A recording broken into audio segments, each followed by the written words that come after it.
వాడి యొక్క వెన్నులో ఉన్నటువంటి సుషుమ్నయందు సంచరించే తేజస్సు. వెన్నులోనే ఉంటుంది కదా సుషుమ్న. కనుక అటు ఇటు ఇద్దరున్నారు, మధ్యలో ఒక ఆవిడుంది. ముగ్గురు కలిసి వెన్నులోనే ఉన్నారట. అటు ఇటు ఉన్నవాళ్ళు ఇద్దరు ఎడాపింగళ, మధ్యలో ఉన్నటువంటిది సుషుమ్న. ఇదే కదా ప్రధానం. మానవుడికి ఉచ్ఛ్వాస నిశ్వాసాల ద్వారా ఎడాపింగళని నియంత్రిస్తాం. సుషుమ్న నడుము అలా ఉంటుంది. ఈ మూడు కలిసి ఎంతవరకు ప్రయాణం చేస్తాయంటే ఇక్కడ వరకేనండి, ఆజ్ఞాచక్రం వరకే ప్రయాణం. దాని తర్వాత స్థానం సహస్రారం. ఈ సహస్రారంతో కనెక్షన్ ఎక్కడుంటుందయ్యా అంటే విశ్వవ్యాపకమైన చిచ్చక్తితో అనుబంధం ఉంటుంది ఇక్కడ.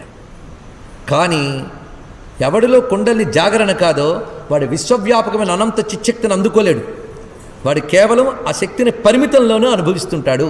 ఎలాగంటే గంగ ఒక కడవలో తెచ్చుకుని ఆ కడవలో గంగని చుక్కా చుక్కా వేసుకుని ఉన్నట్టు మనందరం గంగ కడవలో, విశ్వమంతా ఒక మహాగంగ ఉన్నది. కనుక ఈ కడవ ఛేదించుకుంటే అనంతమైన శక్తిని తెలుసుకోవచ్చు. అది యోగ మార్గంలో ఎలా చేస్తారంటే క్రమంగా చిచ్చక్తిని జాగృతి చెందిస్తారు. అది కుండలిని సాధన అంటే.